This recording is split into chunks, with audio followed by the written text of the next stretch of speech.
Instituto Nacional de Salud, Ciencia, Tecnología e Innovación. Visítenos en www.ins.gov.co. Mi nombre es Sandra Patricia Misnaza Castrillón. Vamos a revisar el protocolo de vigilancia en salud pública de las enfermedades huérfanas raras. En la Ley 1392 del 2010 se reconocieron las enfermedades huérfanas como de especial interés. A su vez, el artículo 7 estableció que debíamos implementar un sistema de información para los pacientes con este grupo de enfermedades. Es así que en el 2012, a través del decreto 1954, se establecieron las disposiciones generales para implementar este sistema de información. Y este año, mediante resolución 946 del 2019, se establecían las disposiciones para la notificación de enfermedades huérfanas y todo lo referente al Registro Nacional de Personas con Enfermedades Huérfanas. ¿Cuáles son entonces los usos de la vigilancia? El propósito de este proceso de vigilancia es mantener actualizado el registro sistemático de pacientes con diagnóstico confirmado de una enfermedad huérfana, que es lo que ustedes podrán identificar más adelante en el anexo número 1 del protocolo. ¿Cuáles son entonces nuestros objetivos específicos? Primero, garantizar el reporte por una única vez de los casos nuevos que se diagnostican con una enfermedad huérfana, entendiendo nuevo como no reportado anteriormente en el Censo de Personas con Enfermedades Huérfanas realizado en el 2013 o en los registros de hemofilia de la cuenta de alto costo. Nuestro segundo objetivo específico es recopilar datos de esas características sociales, demográficas y epidemiológicas básicas de las personas que tienen estos diagnósticos en el territorio nacional. Y por último, identificar conglomerados de estas enfermedades en nuestro país. ¿Quiénes serían entonces los usuarios dentro de este proceso de vigilancia? Pueden observar ustedes que tenemos usuarios clásicos como las unidades notificadoras municipales, unidades notificadoras departamentales e IPS. Pero también tenemos como usuarios el Ministerio de Salud y Protección Social, que administra el Registro Nacional de Personas con Enfermedades Huérfanas, la ADRES para el tema de los recobros, los aseguradores o entidades administradoras de planes de beneficios y adicionalmente tanto la comunidad médica como la comunidad en general.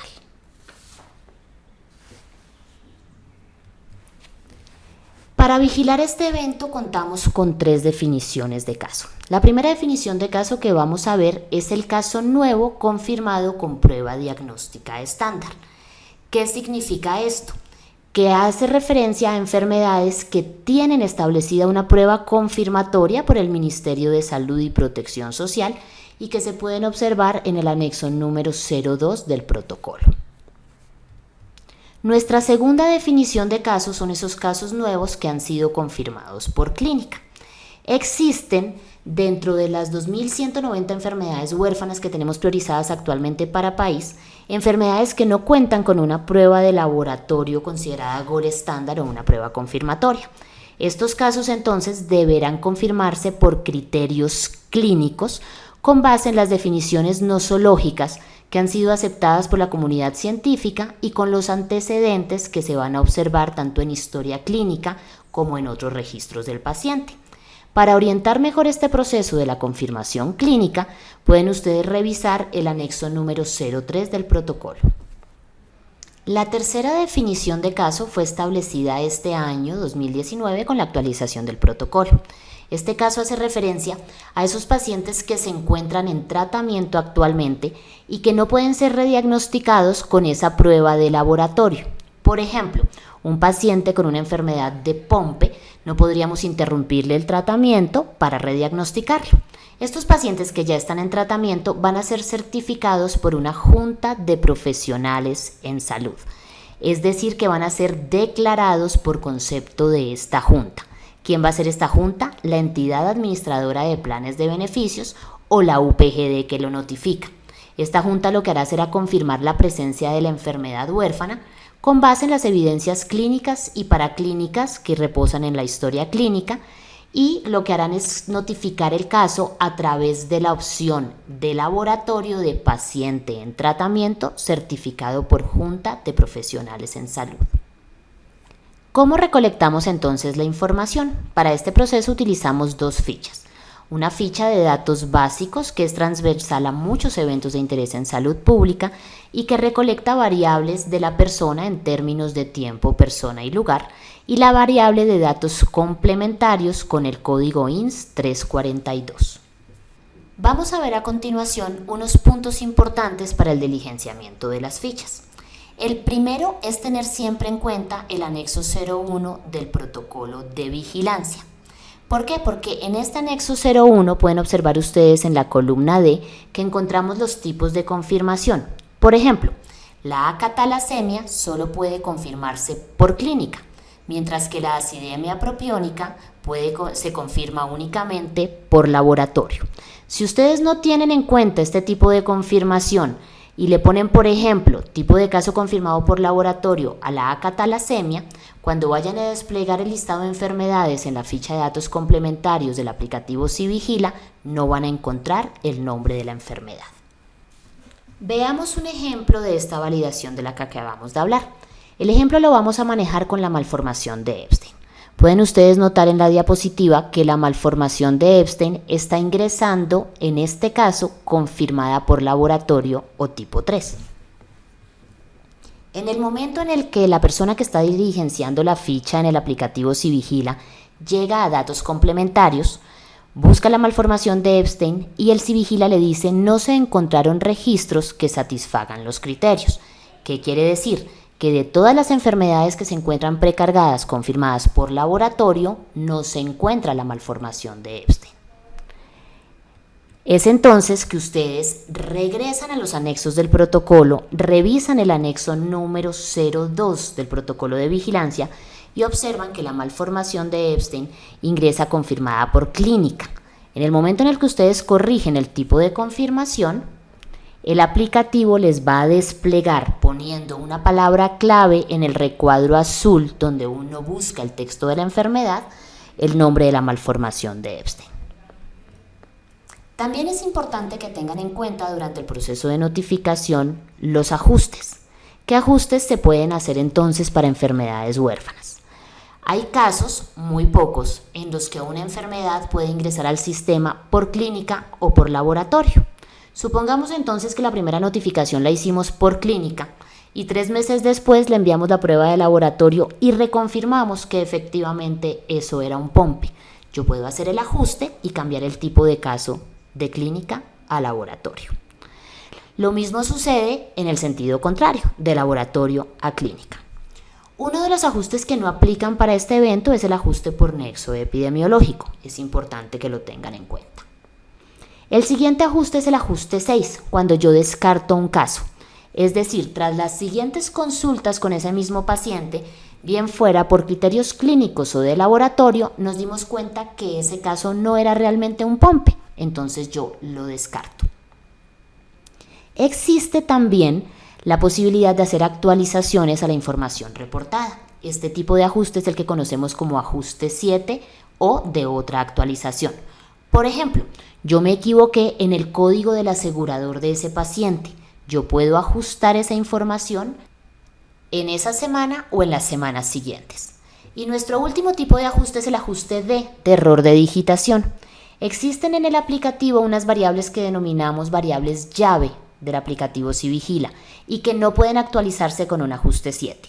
Ellas son código de la UPGD, subíndice, tipo de identificación, número de identificación, año y semana. ¿Esto qué quiere decir? Si, por ejemplo, yo notifiqué a Pepito Pérez con número de identificación 123, pero su número de identificación correcto es 128, yo tendré que descartar con un ajuste de la ficha cuya identificación es 123 y volver a notificar a Pepito Pérez con su identificación 128. En cuanto a la recolección de la información, tenemos dos opciones. Al SiVigila pueden notificar tanto prestadores como aseguradores. Entonces, el médico especialista de una IPS que confirma una enfermedad huérfana va a notificar casos confirmados por clínica o por laboratorio de acuerdo al anexo 01 y 02 del protocolo. Y el asegurador va a notificar casos También, bien sean confirmados por clínica o por laboratorio, pero va a captar estos casos a través de sus programas de enfermedades de alto costo o quienes tengan programas específicos para enfermedades huérfanas. En ese sentido, el médico especialista de una IPS va a notificar los casos que consideramos nuevos al momento de la consulta, es decir, un caso que fue hoy a mi consulta o que llegó hoy a control conmigo como especialista. Y la EPS va a notificar los casos que denominaremos antiguos, casos que no ingresaron en el censo del 2013, no ingresaron en los registros de hemofilia, no están ingresando a través de los prestadores, pero que debemos reportar y como no tienen en una fecha cercana una cita con el especialista, deberán ser reportados por las EPS. ¿Cómo se recolecta entonces la información? Si hay un paciente que, por ejemplo, tenía una enfermedad de Pompe que fue diagnosticada en 1998, pero durante el año vigente 2019 fallece, yo debo notificarlo. Pero si este paciente falleció en el 2008, no debo notificarlo. ¿Cuál sería la excepción? Que ese paciente que falleció sea motivo de un recobro por parte de la ADRES. En ese sentido, sí debo notificarlo al Civigila independientemente del año en que falleció, que esperaríamos que no sea anterior al 2016. ¿Cuáles son los indicadores que nosotros manejamos para el tema de vigilancia de enfermedades huérfanas? El primer indicador es la oportunidad de notificación de casos nuevos. Es un indicador que estamos manejando desde el año 2019 y lo vamos a trabajar tanto por entidad territorial como por asegurador. ¿Cuál es la definición? Es la diferencia entre la fecha de la notificación y la fecha del diagnóstico. Y lo vamos a expresar y a interpretar en términos de días. El siguiente indicador es el indicador de incidencia de enfermedades huérfanas. Quiere decir que cuáles fueron esos casos nuevos del año de la vigencia en curso que fueron confirmados con una enfermedad huérfana en las distintas entidades territoriales del país. La fórmula será entonces el número de casos nuevos de esa entidad territorial sobre la proyección de población del DANE para ese año específico con un coeficiente de multiplicación por 100.000. ¿Qué es importante tener en cuenta? No vamos a medir indicador de prevalencia. La prevalencia la va a medir el Ministerio de Salud y Protección Social a través del registro de personas con enfermedades huérfanas que consolida no solo la información del Civigila, sino también la del Censo de Enfermedades Huérfanas del año 2013 y la de los registros de hemofilia.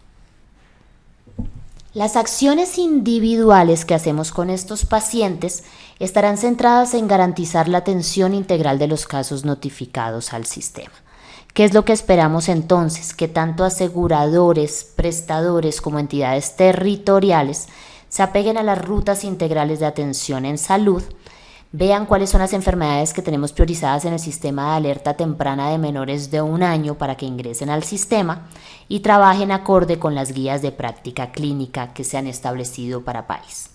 Veamos entonces primero cuáles son las enfermedades que tenemos en el sistema de alerta temprana. Son un pequeño grupo, solo en menores de 1 año y que ingresan únicamente confirmadas por laboratorio.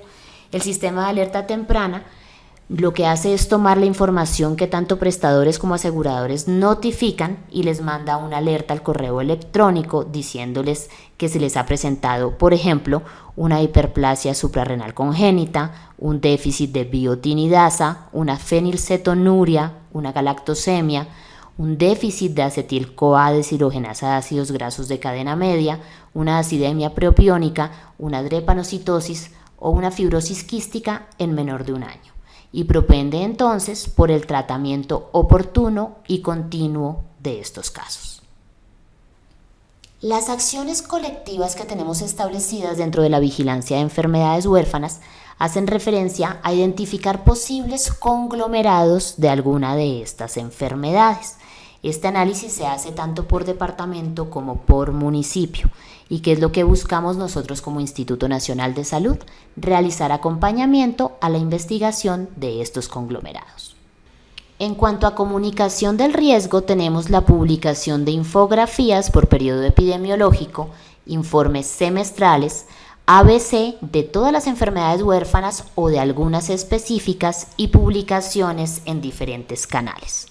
Adicionalmente, la participación en comités de vigilancia epidemiológica, bien sean municipales, departamentales o nacionales, y el Instituto Nacional de Salud participa mensualmente en la Mesa Nacional de Enfermedades Huérfanas. Muchas gracias. Para mayor información visítennos en www.ins.gov.co o en nuestras redes sociales nos encuentran como @INSColombia. Les habló Sandra Patricia Misnasa Castrillón.